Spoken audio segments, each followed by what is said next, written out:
Good morning. We've had the nurses, the train and bus drivers, the ambulance workers and many others. Now teachers are preparing to go on strike. Classrooms will fall silent this week. Thousands of teachers in England and Wales following their Scottish colleagues to troop to the picket line. Unless we make some significant action, I don't think the government will change. We want 10% to pay the bills and pay the rent. The profession says it's at breaking point. But what are parents and pupils meant to do? I just think that it's ridiculous that they're putting the kids through this again.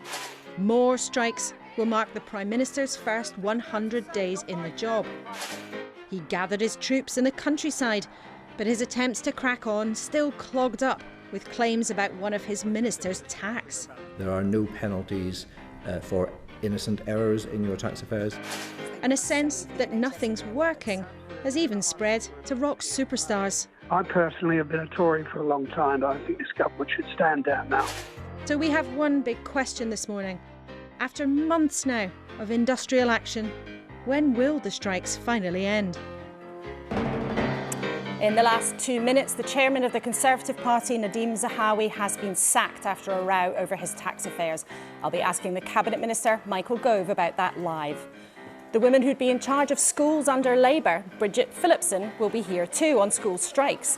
And for her first broadcast interview since making the journey across the Atlantic, America's ambassador to the UK, Jane Hartley, is with us here. And it's Sunday, so let's have some stardust. I've been talking to actors Jenna Coleman and Aidan Turner about politics and performance when things go bad.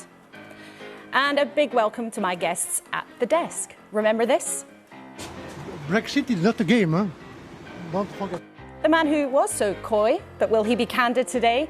3 years ago this week, we left the EU. This morning, Brussels Brexit man Michel Barnier is here, along with the head of the Teachers' Union, the NEU, Mary Bousted, and the self-proclaimed strictest head teacher in the country, and until last month, the government's social mobility advisor, Catherine Bribblesing. So pay attention.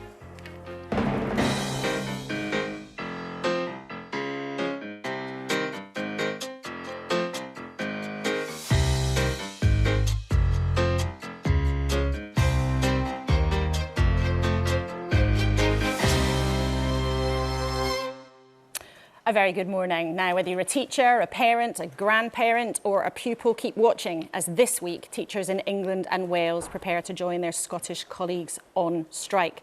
But as we go on air this morning, news in the last couple of minutes that after many, many days of questions and claims about his tax affairs, the Conservative Party chairman, Nadhim Zahawi, has been sacked. And we will get into that with Michel Gove. But I want to bring you this morning's front pages. They don't reflect that story because it has just broken in the last few minutes. You can see the Sunday Times there talking about Michel Gove, who's done an interview talking about Grenfell and building standards. We'll talk to him about that in a few minutes' time. The Observer featuring that story about Nadhim Zahawi claiming that the Prime Minister was warned about the risk of his tax affairs. Other papers going on all sorts of different subjects. The Sunday Telegraph talking about the government's plans for the NHS. And two of the Scottish papers covering a very interesting story about a transgender prisoner and a suggestion about where he or she should be held. So lots to talk about, and we will speak about Nadhim Zahawi in a few minutes' time. But Michel Barnier, great to have you with us. And the two of you will speak about school strikes a bit later in the programme. But I firstly just want to ask you about Brexit. It's the 3-year anniversary or birthday this week. We're about to speak to Michel Gove, who, of course, was one of the main cheerleaders for Brexit. What would you ask him? I wonder if you were asking the questions. First of all, good morning, Laura, and good to be here. Thank you for your invitation. 3 years after the Brexit, nobody put into question this Brexit on our side. The point is whether we are able or not to find a solution and to normalize our relations and to go ahead on the protocol of Northern Ireland. I think there is a way to find a solution in the next few days or few weeks. But more fundamentally, I think that there is another question for Michel Gove. When the British government negotiate and agree on an agreement, international agreement, the House of Commons voted, the House of Lords, My question is, do you implement it? Do you honour it? It is my question.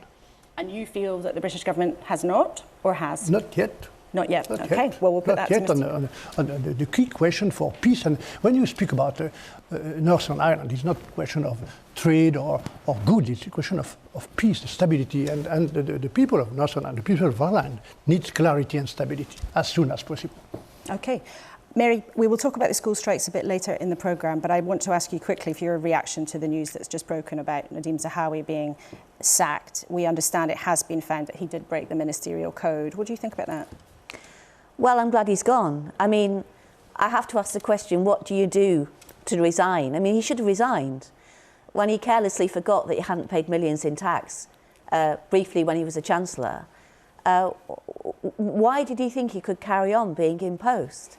It's ridiculous. And where are we with the standards in public life where, you know, a week or so more after the event, the Prime Minister finally decides to do what he should have done right at the beginning, which is at least suspend him as chair of the Tory party while these issues were investigated. Well, the Prime Minister chose to follow a process and have an investigation, and we've now got the letter from the ethics advisor, Laurie Magnus, who's written, "I consider Mr Zahawi, in holding the privilege of being a Minister of the Crown, has shown insufficient regard for the ministerial code, and he has therefore been sacked and removed by the Prime Minister." Catherine, we will talk about school strikes a lot later on in the programme, but you were working for the government until relatively recently. You decided to leave your post as Social Mobility Commissioner, but what have you made of all of this and the Minister trying to hang on despite all the brouhaha? Well, in politics, sometimes they hang on and they're fine, and sometimes they can't. If he's broken the ministerial code, then obviously he needs to go. So that sounds to me like the right decision. OK, well, we will hear in a couple of seconds from Michael Gove about that. But dramatic news breaking this morning as we come on air, when this time last week in the studio, ministers were trying to get him to cling on. So all three of you stay with us for now. But thank you so much, and also for your questions. Now then, let's put that to Michael Gove. Why did Rishi Sunak hang on to Nadhim Zahawi for that time? Why didn't he realise he just had to go some weeks ago when these allegations first came about? Mr Gove, let's put that straight to you. Why has he gone, and shouldn't he have gone earlier on? Hi, good morning, Laura. Well, due process matters. So when facts emerged about the position in which Nadhim found himself, the Prime Minister said we need an independent investigation. So Laurie Magnus, who, as you pointed out, is the independent advisor on ministerial standards, on ethics, was asked to look rapidly at the situation. He concluded his report. He wrote to the Prime Minister, I think, early today. And then the Prime Minister, immediately upon receipt of the letter, decided that Nadhim could no longer stay in the Cabinet. But why 7 days ago did Nadhim Zahawi and Rishi Sunak appear to think that it was OK for somebody who had paid a penalty to the taxman while being the boss of the taxman to stay in post? Because I think to many of our viewers last week, that seemed absolutely blatantly like something that wasn't sustainable. Well, as ever, it's always important to make sure that all the facts are investigated fully and properly. And that is why Sir Laurie Magnus was given the opportunity to do so, why he's concluded as he did, and why the Prime Minister has acted as he did.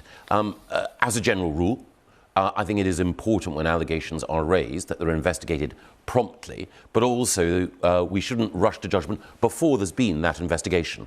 And again, the specific issues of an individual's tax affairs are ones that require, in circumstances like this, a cool forensic analysis, and that is what Sir Laurie provided. I think we can show our viewers the letter that was actually written this morning. I think we can bring that up on the screen, the letter that Rishi Sunak wrote to Nadhim Zahawi. I suppose the question that our viewers might have this morning, Michael Gove, is that when Nadhim Zahawi ran briefly to become leader of the Conservative Party, he pulled out sharpish because there were questions about his tax affairs. This is not something that has come completely and utterly out of the blue. And some of your backbenchers, some of your colleagues and some of our viewers this morning will have questions, therefore, about why he was given this job in the first place. Well, again, Nadhim is he's a friend of mine, so I can't take any joy in the fact that these events have played out today in the way that they have. But my understanding is that Nadhim cooperated completely fully with the investigation, hid nothing from Sir Laurie Magnus, and was very eager to make sure that Sir Laurie had all of the facts, And then... Well, he didn't really have a choice now, did he? No, quite. And the conclusion... There was never any question, in fact, recently about what had happened, but he tried for a long time, even accusing journalists of trying to smear him who were looking at this. He tried for a long time, it seems, not to come clean. Well, again, I think Sir Laurie's letter is precise in the way in which it delineates what he feels Nadhim did wrong with respect to the ministerial code and how serious that is. I think the letter and the decision speaks for itself.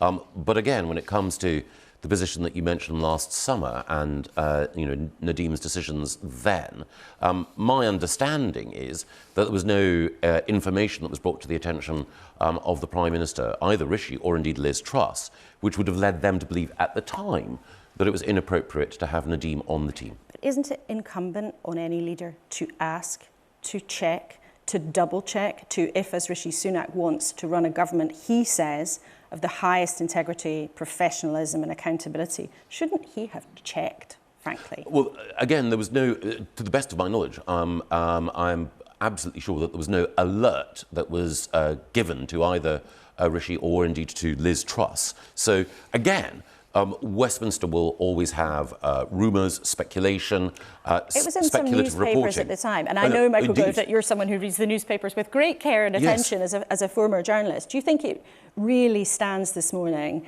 to sit there and say, oh, nobody could have known anything about this until the last few days? Well, I think what it does say, what it does reinforce is the vital importance of having a system that works. And a system which means that when you do have allegations of whatever level of seriousness, that they can be investigated in a way which provides the Prime Minister or the decision maker with the facts laid out. I've seen on occasions individuals, including people not in my own party, harried and pursued by media inquiries, perfectly legitimate investigative journalism, but actually when the full truth emerges, the individual concerned is not guilty as charged, and we need to maintain the principle that an individual is innocent until all of those facts are there, clearly established, rigorously investigated. But in this case, Secretary of State, your friend Nadhim Zahawi, who's somebody who's very popular in the Conservative Party, in this case, he accused people who were looking at this issue and writing about it of trying to smear him. Should he say sorry for that? Well, again, I'm sure Nadhim will be reflecting today on... Well, I'm asking you, he's not here. No, quite, on this whole question. And again, I'm not going to instruct him on what to do. He will have a chance to reflect. Doesn't it, though, to some of our viewers this morning, reinforce what many of them may think, is that you have Conservative politicians time after time trying to follow their own set of rules, not the set of rules that everybody else has to follow?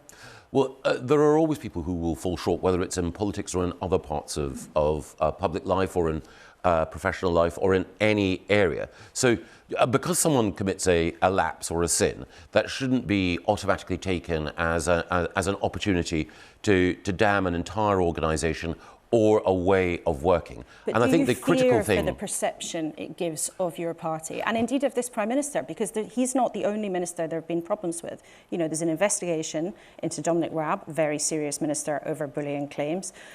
Rishi Sunak already had to get rid of Gavin Williamson for sending pretty unpleasant texts to one of his colleagues. This isn't the only problem. And your leader came to power promising the country something different, saying to people, oh, I'm going to draw a line over all these things swirling around over sleeves, and the kind of disregard for the rules that many people felt the former administration did far too often. Well, again, it's a serious charge, and it's one that I take profoundly seriously. So the first thing is, Rishi's whole way of operating, the Prime Minister's whole way of operating, is driven by a sense of duty and a sense of, profound moral seriousness. That means that when an allegation is put against someone, he doesn't immediately think, right, okay, I'm in political difficulty. Let me deal with this in in the fashion that the cynic might imagine was right.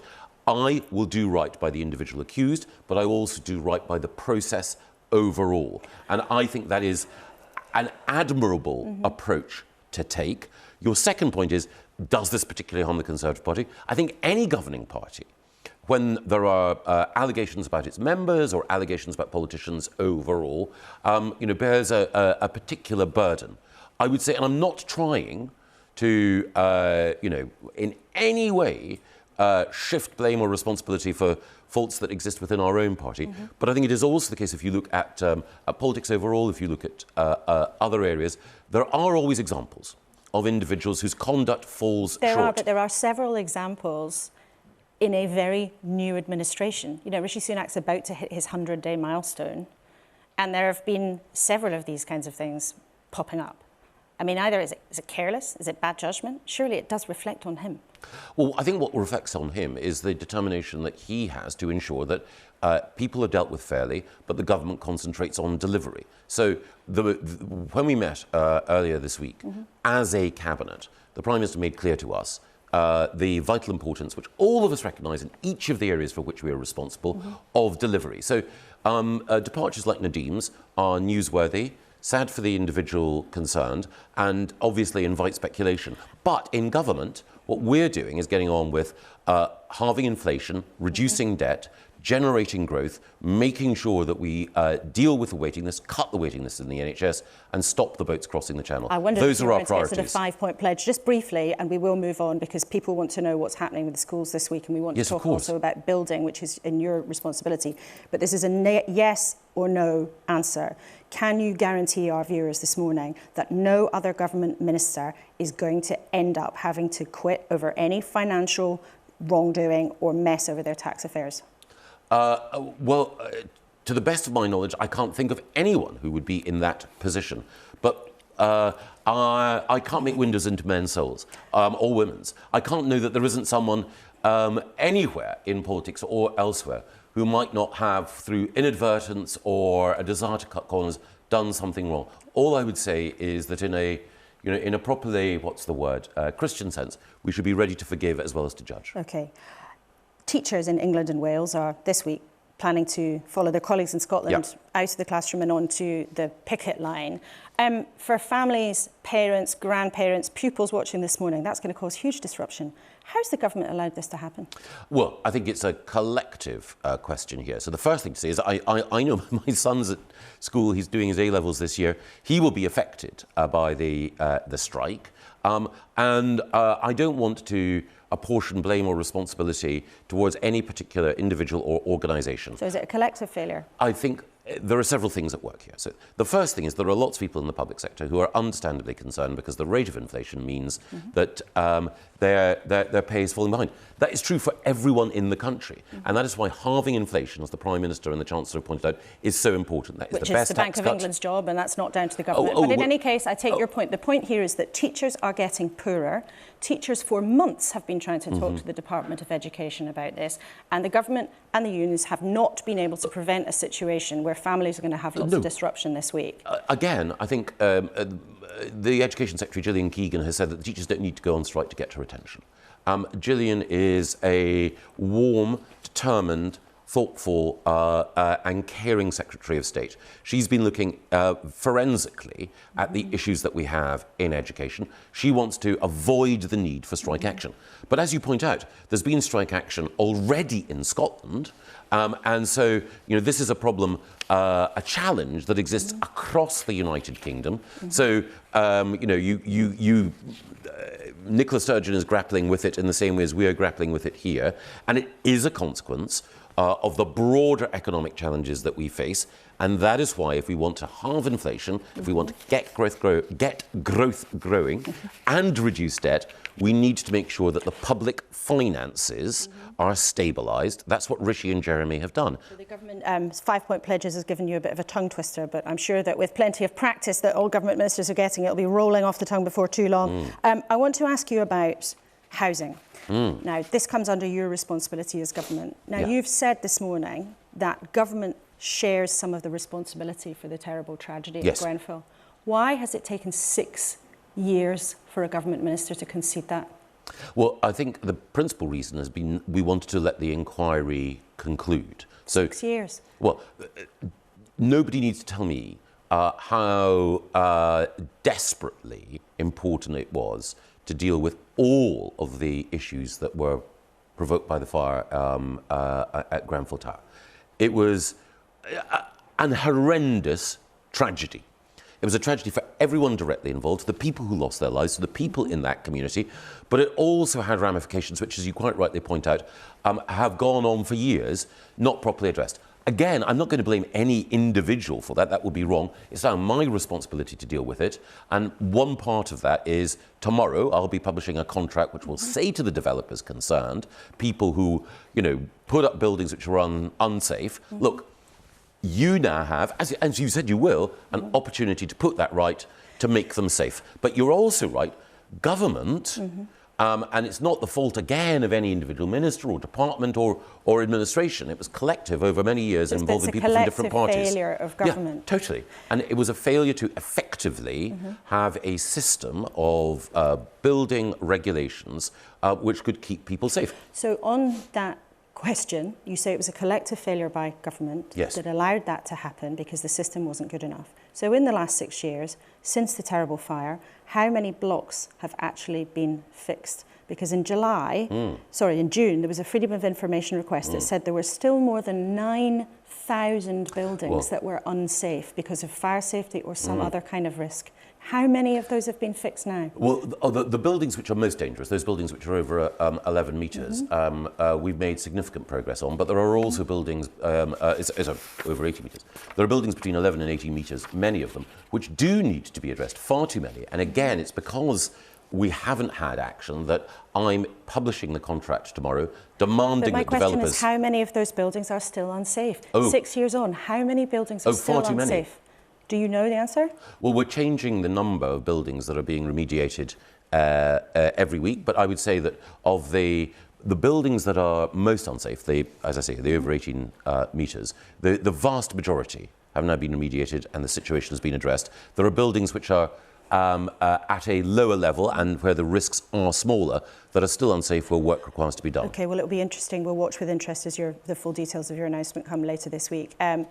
As Michel Barnier is here, it's the third anniversary of Brexit this week, he wanted me to ask you, is the UK government a country that actually honours deals that it signs? Oh, absolutely. Well, that's not what he thinks. Well, Michel and I haven't always seen eye to eye. Admire him though I do. But I think it's the Northern Ireland Protocol that Michel was particularly referring to.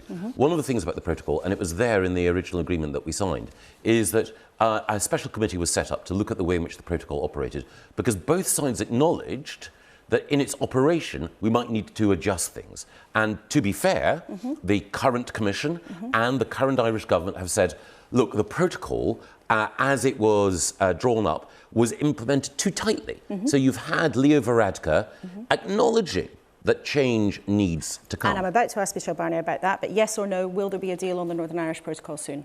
I hope so. You hope so. OK, not quite yes or no, but we got through lots there. Michael Gove, thank you very much for coming in this morning and discussing that breaking news. So, a bit more on that. The Prime Minister got the report from the ethics advisor into Nadhim Zahawi early this morning. He then spoke to the Conservative Party chairman, as was before sacking him. So Nadhim Zahawi is now out of government, and there'll be a huge amount of politicking and conversation about that through the day and in Westminster, no doubt. But let's ask the panel about things that perhaps affect people closer to home. Mary, having heard Michael Gove there, is there anything that you think can stop the strikes going ahead? No, I'm afraid not. The government has just failed to engage with unions representing teachers. We've had no negotiations. No negotiations? Because Michael Gove said Gillian Keegan, the Education Secretary, is attentive and she's warm, she's looking for solutions, she's trying to be helpful. Well, I'm very glad she's warm, but she's not come to the table with any more money for teachers this year. The government's delayed its evidence to the pay review body, which would say what was affordable for next year. It should have been published on Friday. It's not been published. We think the only reason for that is because what they are prepared to offer is so unacceptable, they don't want to put it forward. But do you acknowledge, though, and for families watching this morning, that going on strike is going to cause terrible disruption to parents, to pupils who've already lost out on more than 60 days of their education? Is this really the best thing to do for them? Well, it's not the best thing to do, and we don't want to do it. Well, why are you doing it then? Because there are two other teaching unions that aren't going out on strike. Well, they didn't meet the thresholds. they all balloted, they all wanted to take industrial action. It's only the National Education Union that met the government's very high thresholds for taking action. And no teacher leaves their classroom and their pupils easily or wanting to do it. They are doing this because they are desperate, because they have seen their pay decline virtually more than any other profession over the last 10 years. And just to give you one example, I'll be quick, but we are seeing a workforce crisis in our schools. And so, yes, this strike is awful because, you know, it's awful for parents and for pupils because they'll miss a day's schooling. But what's happening every day in schools is awful because we do not have enough teachers. Catherine, what do you say to that? So I know you also think that there are lots of problems in the education system, but you believe that money isn't the answer. What do you say to Mary? Well, look, I'm a head teacher. I'll never say no to more money, but I do think that it's more complex. I think, for instance, about our Year 11 and Year 13 children. Last year, up to a third of GCSE exam content was cut with the understanding that we'd just been through COVID and that those children had been affected. The children going through this year are affected in the same way. It's just that it happened when they were in Year 10 and when they were in Year 12, and yet no changes have been made at all to their exams, and now we're striking. It worries me. I worry about the families. I think about our families who have moved from insecure job to insecure job, part-time, trying to find something, because during COVID, of course, they were hit hard and they don't work for the public sector. Having said all of that, I think teachers have cause. I understand it is really hard for teachers. But, and while, you know, Mary has good points about pay and so on, I don't disagree with that.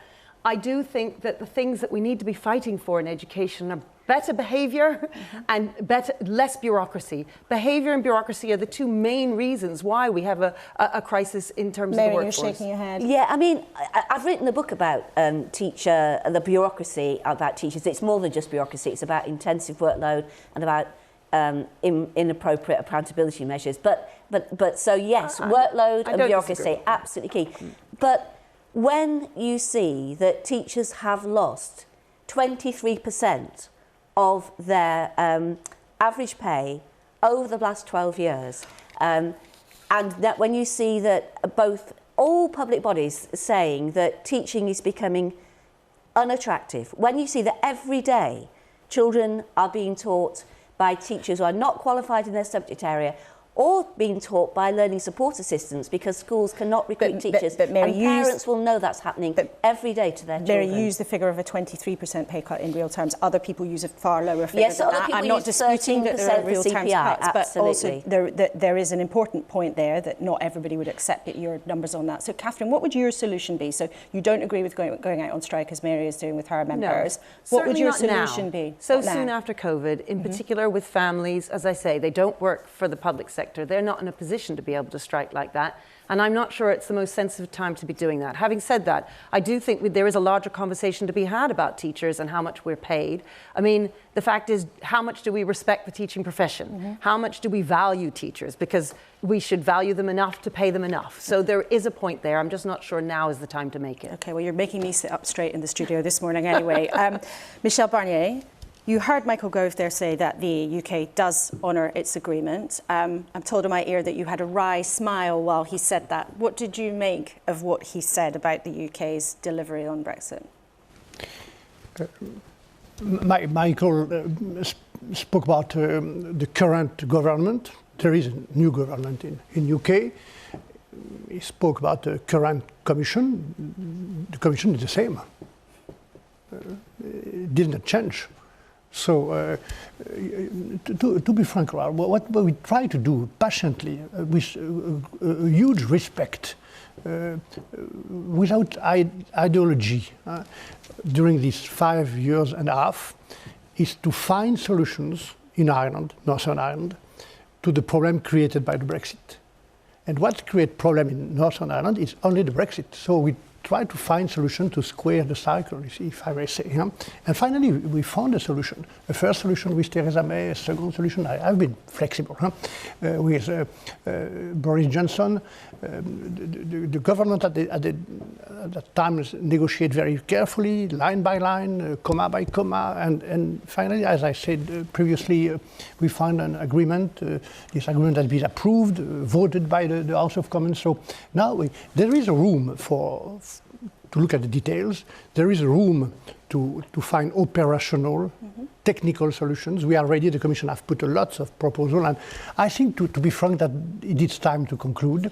And because for the first time since 3 years, there is a common willingness to find solutions and to take responsibility. But some people on the UK side might say to you, actually, that you weren't very flexible, and that only now, actually, Brussels is willing to do things and be flexible on some points that you said were impossible when you were in charge of the negotiations. And there are in several areas where it's on sharing data, or whether it's discussions around medical products and veterinary agreements. There is much more flexibility than during the time when you were presiding over things. The flexibility and the way, the work to find operational solutions for medicines, for data. It was a request for the Commission to get the data from the UK government. So there are improvements. The time for implement the treaty, the protocol, was after the ratification. So I think it's quite legitimate to find a solution. But it has taken years. I don't think. Let me recall that the Commission have put on the table for the last 3 years. I'm not longer in the negotiation, so I don't want to speak on the name of the Commission. But I trust the Commission. I think it's time, and there is a way to find a solution now. If there is a common willingness. And I think for the first time since 3 years, there is this willingness. And I never forget all along the negotiation that behind this negotiation complex, Brexit is very complex, what is at stake, what is the most important is the peace and stability for the Irish people. But isn't it frustrating if you're watching in Belfast this morning, for example, or if you're somebody who cared passionately about Brexit, isn't it quite frustrating to think, well, now, after years of uncertainty, very real consequences in people from Northern Ireland, doubts over the Good Friday Agreement, wouldn't people be pretty entitled to be frustrated by the fact that you're sitting here now saying, yes, there can be flexibility, yes, there can be solutions, when actually there could have been solutions a long time ago? Yes, we have found solutions. We have found the global framework to once again. Leo Varadkar said that mistakes were made and actually the original deal was too strict. Is he wrong? It was a Taoiseach at that time also, and so we worked together. But do you think mistakes were made? I think that I can tell that all the details are right. We have to work together, but it's time to conclude the point I want to make. Do you think any mistakes were made? Did you make any? From who? By you. Leo Varadkar says mistakes were made. Do you think you made any looking back now?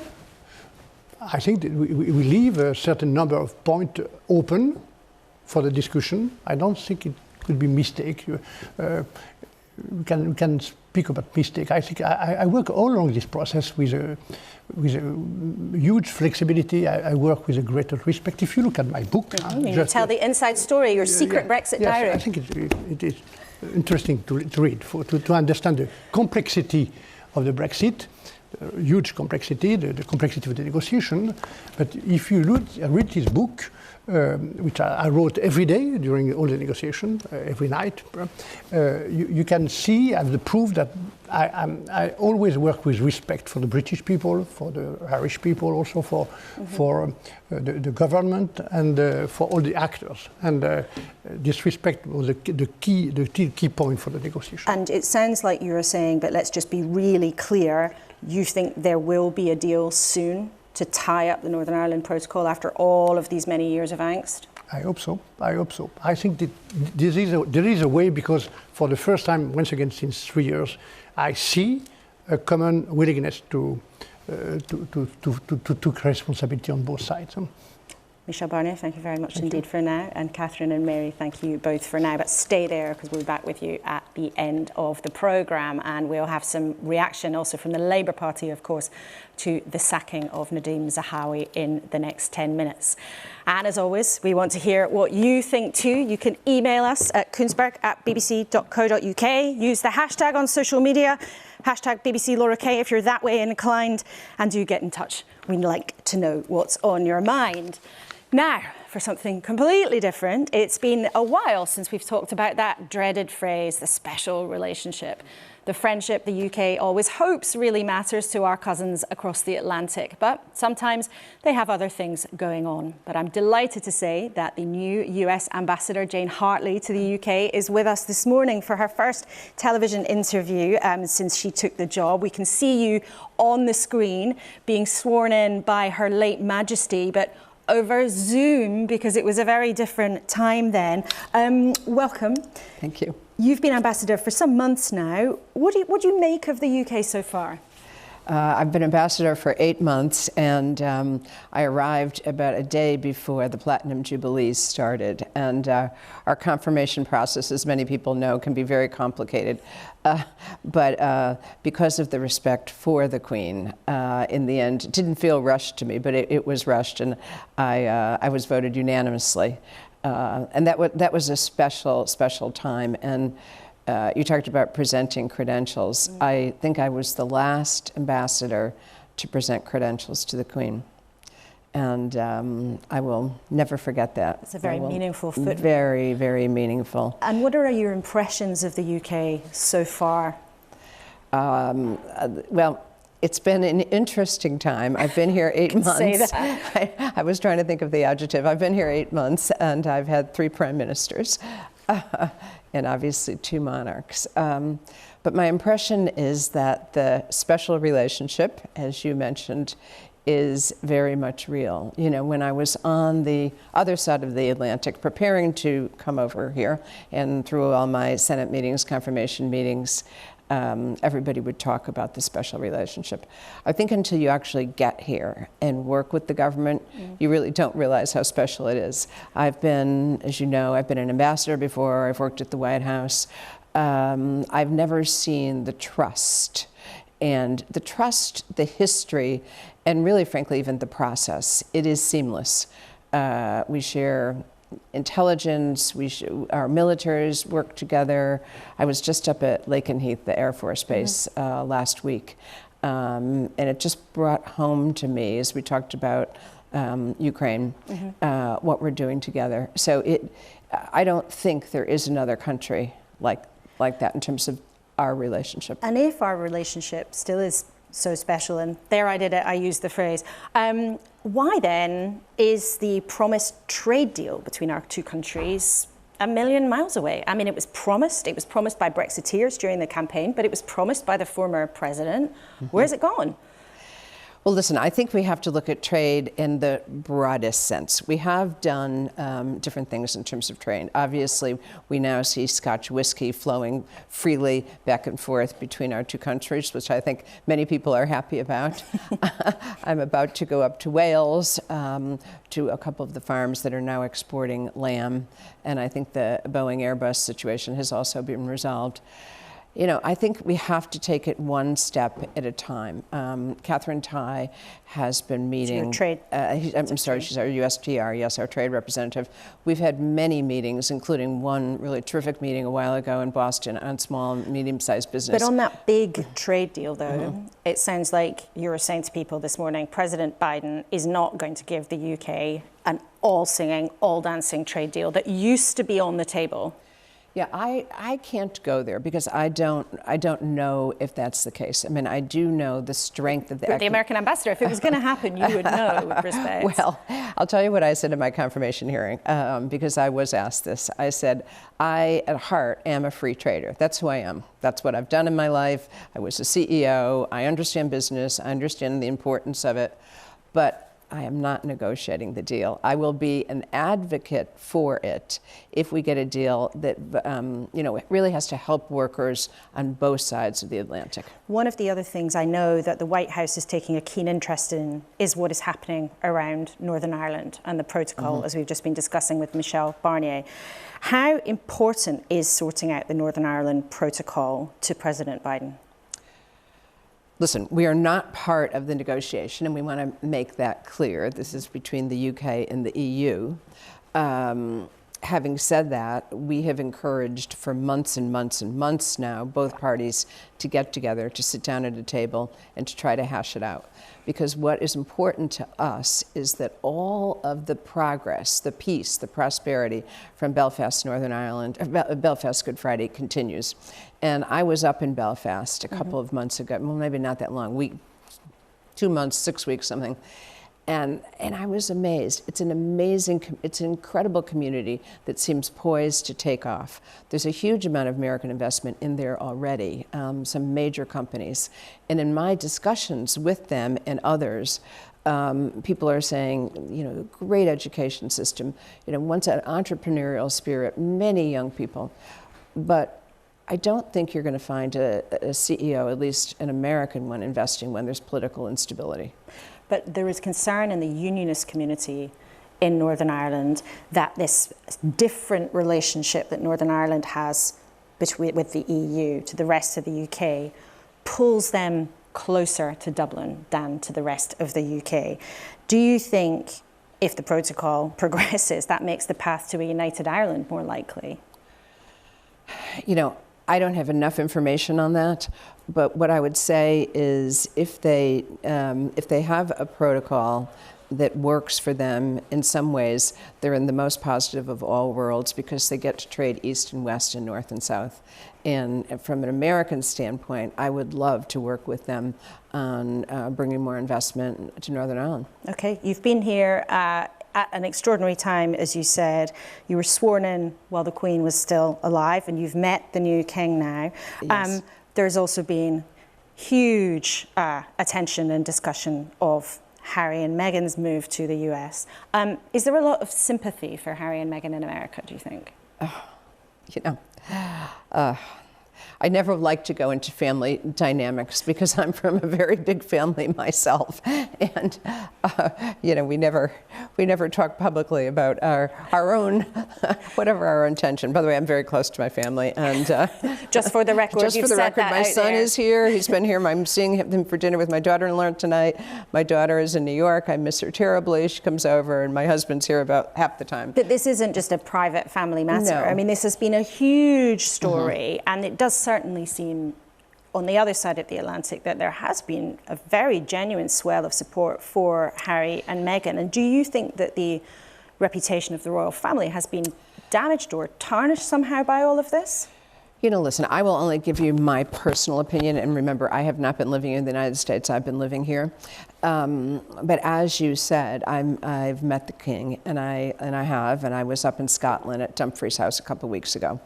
And I think one of the things that would be important for the public, the UK public, and frankly the American public, to know is how much good the Prince then has done in terms of the Prince's Trust and other things.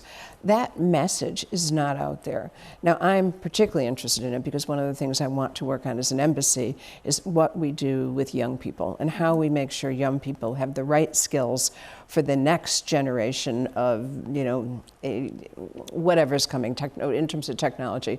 And I think that, working with employers, which the Prince's Trust has been doing on apprenticeship and training and things like, to make sure the next generation has skills and also has hope.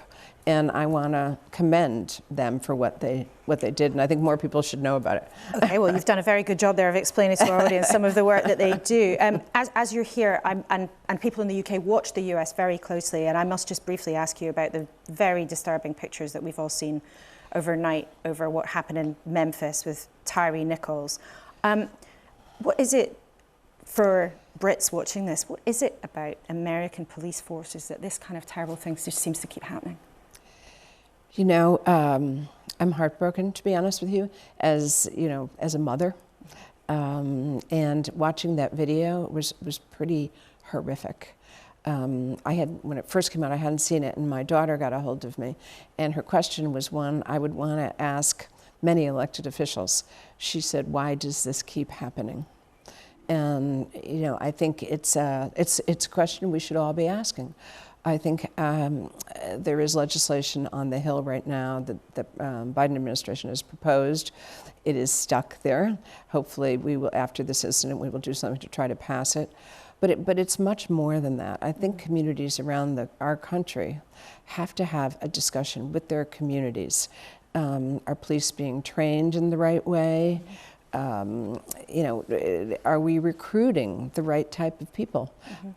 We did, you know, there were some improvements after George Floyd in terms of cameras on police, no chokeholds, things like that. But we have to go much farther. We just can't keep this happening. It's a horror for every mother that's out there watching that video, every person. Ambassador Hartley, thank you so much for coming in this Wonderful. morning. It's great to have you in the studio. Come back another time. I will, Thank you very much. absolutely. Thank you. Now, time for a different kind of special relationship. You've seen them on TV, two of the brightest stars in our living rooms in recent years. The doctor's assistant, Jenna Coleman, and Mr. Poldark himself, Aidan Turner, and they're creating a different kind of magic right now, playing a couple on stage whose relationship is put under the cosh when a fictional draconian government tries to control not just what we do, but how we communicate, limiting the number of words we can all use a day. That would be a problem in this studio. Their characters can only utter 140 words. Here's a taste of how that plays.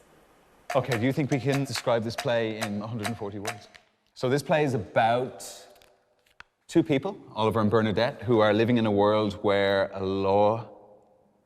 a piece of legislation has been established where every person in that country has a word limit of 140 words per day. So if you only have 140 to use a day, which are your favourite ones? You're actors, artists, you work with language. What are your favourite words? No, you were going to ask this. Did you not prepare this answer? I should have. I always liked the word candelabra, Wow. and I don't know why. It and feels good. It's not useful. It's not that useful anymore. Slaunch is a good word. That's an Irish word. Those are both very good words. On the one hand, it seems impossible to imagine that you'd ever have a situation where a government would limit the number of words that we're all able to use a day as individuals.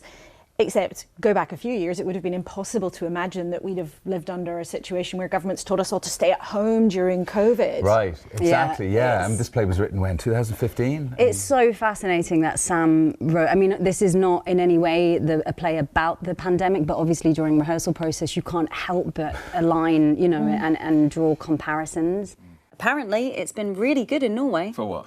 For, okay, so since quietude came in, I hate that word. Workplace bullying has gone down, drunk texting is basically over, people are eating more root vegetables for some reason. It sounds like some rock solid danger. Oliver, you're being... I'm being rightfully angry.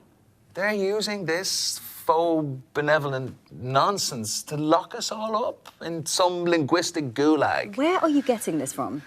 The news.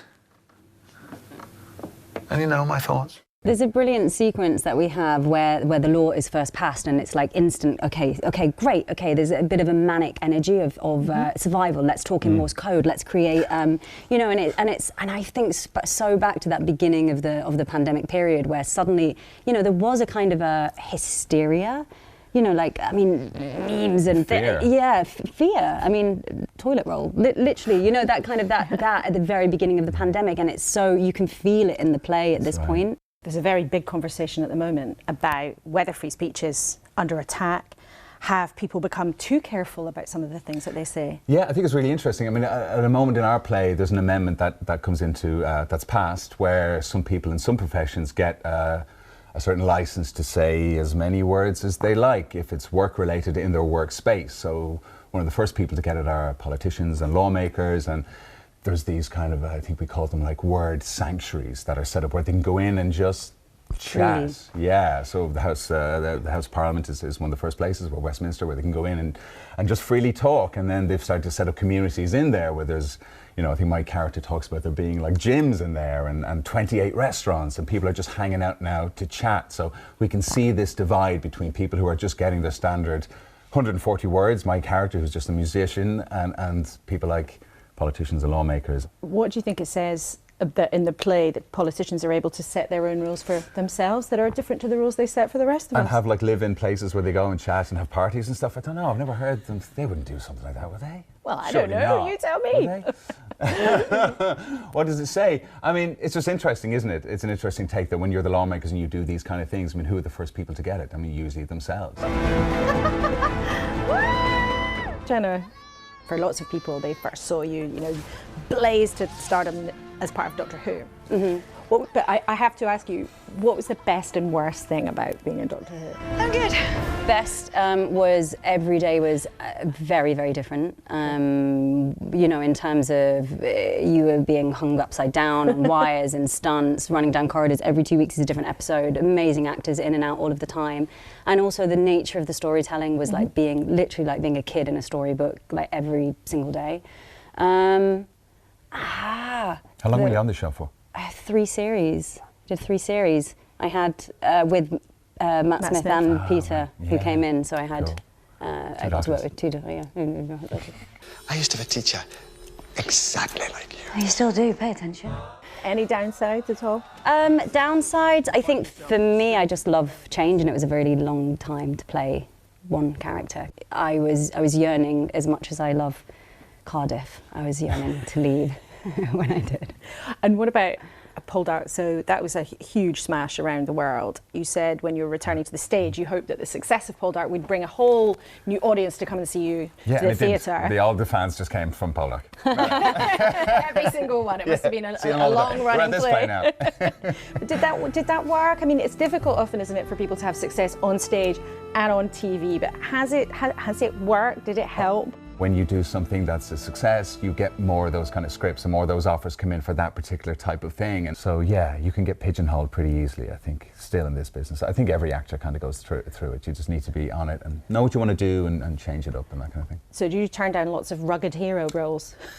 Not anymore. I think I'm too old. I think that day is over. At 39? Yeah, gone. My day is gone. Your days as a rugged hero are gone. I'm not sure if many of our viewers would agree with that. Jenna and Aidan, thank you so much for talking to us. Thank you. Really fun. Thank you very much. Thanks. Now, back to the main news. Just as we came on air, Nadhim Zahawi, the Conservative Party chairman, was sacked. He is the Conservative Party chair no more. The Prime Minister's ethics advisor concluded that he had made a serious breach of the ministerial code. In Whitehall speak, that's getting things very wrong.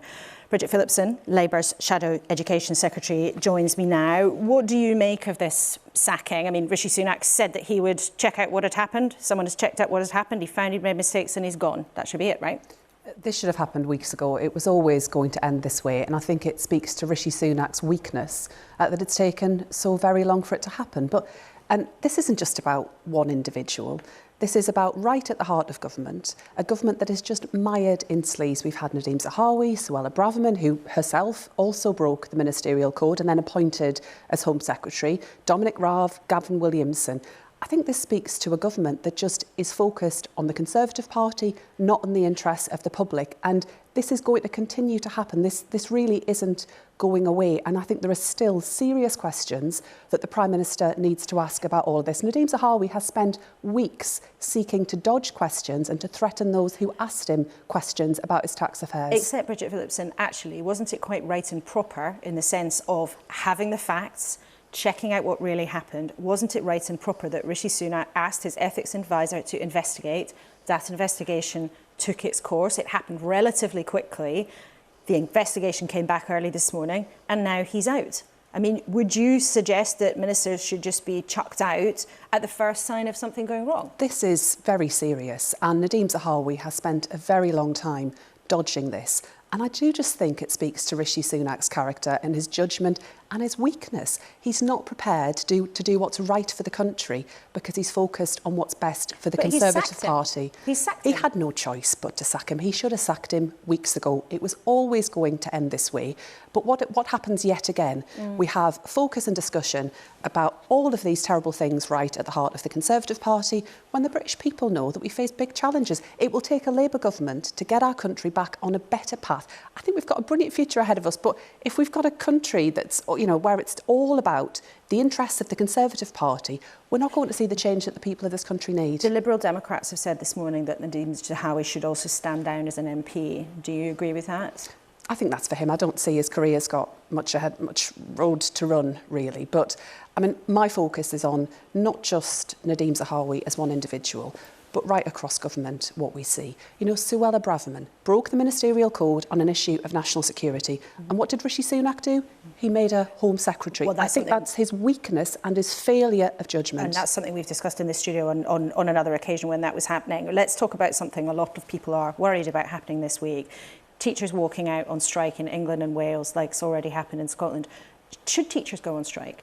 I don't want strikes to go ahead. Like all parents, I'm concerned about the disruption that will cause. But the only reason these strikes are happening is because government ministers haven't been serious about negotiating. That wasn't and my of course, question, Nadhim Zahawi was the Secretary of State at the time when this first reared its head. But when you've got ministers focused on their own tax affairs, it's little wonder that we don't get proper negotiation on teacher pay. That wasn't my question. Should teachers go on strike? As the Shadow Education Secretary, what is your view on whether they should be walking out or not? I don't want them to be out on strike. And if I were Education Secretary, I'd be round the table trying to sort it out. When you speak to teachers across our country and school leaders too, they tell you that this isn't just about pay.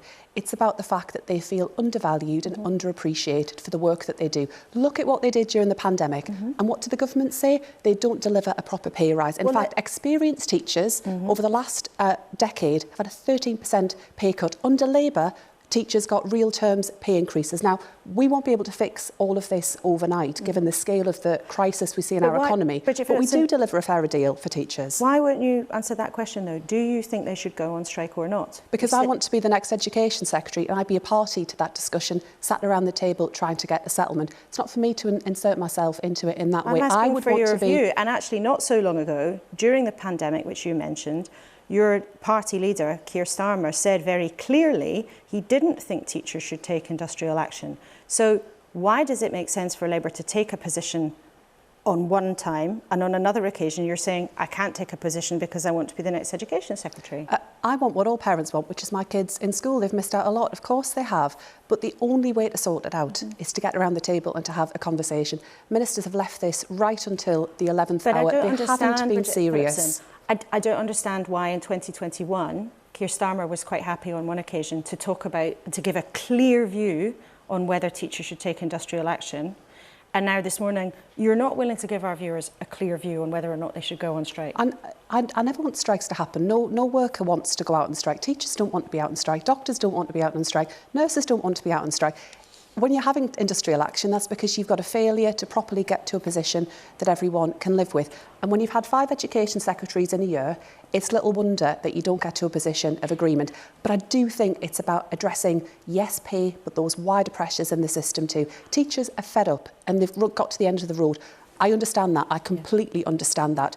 And you speak to teachers and that comes across loud and clear. And I'm not talking here about people who, you know, are otherwise necessarily that interested in politics. Your average classroom teacher comes to work to do a brilliant job educating children. And they don't want industrial action. And we've got 2 teachers here in the studio this morning. One of them is the leader of the NEU, which is a big union, but not affiliated to the Labour Party. But you've had a bit of to and fro with them over what you would like to do with Ofsted. I think you got booed at their recent conference, in fact. Do you think they represent the best interests of teachers? I think all trade unions seek to do what's right by their members, and I would apply that to the National Education Union too. I will work constructively with trade unions to get a better deal for our children, but I will never compromise on standards, and I want to make sure that every child in every corner of our country gets a brilliant education, and that will be my priority. Putting children first, delivering what's best for them. And are you determined to give Ofsted more powers, whether the unions like it or not? Just briefly. Ofsted needs a total shake-up from top to bottom. OK. Bridget Phillipson, thank you so much for coming in. We're slightly squeezed for time because of the breaking story at the beginning of the programme, but it's great to have you in the studio as ever. Thank you very much indeed. Now, it's nearly 10. When we just came on air, the news broke that the Conservative Party chairman, Nadhim Zahawi, had been sacked. Here's what his now former colleague, Michael Gove, had to say. As ever, it's always important to make sure that all the facts are investigated fully and properly. And that is why Sir Laurie Magnus was given the opportunity to do so, why he's concluded as he did, and why the Prime Minister has acted as he did. As a general rule, I think it is important when allegations are raised that they're investigated promptly. Now, time for our last couple of minutes with my panel. Michel Barnier, Mary Bousted, the teachers' union leader, and Catherine, strictest head teacher in the country, is with us. That sacking, dramatic politics, what does it actually say to you about what's going on in this country, Catherine? Well, it shows that we hold people to account, and I, being the strictest headmistress, believe in in exactly that. So I think it's right. You do an investigation and then you come to a conclusion, and sadly, it is what it is. Mary, do you think there's any way that these strikes can be called off? Well, I'm ready, as is my co-general secretary Kevin Courtney, to negotiate anytime, anywhere. We have Monday and Tuesday, but I don't see that the government at the moment is serious about negotiating, and we would not have got to this point if they had started to negotiate with us last October when we first decided to ballot our members. And since we announced the ballot result, we've had over 34,000 teachers join the union, and I think that shows the strength of feeling.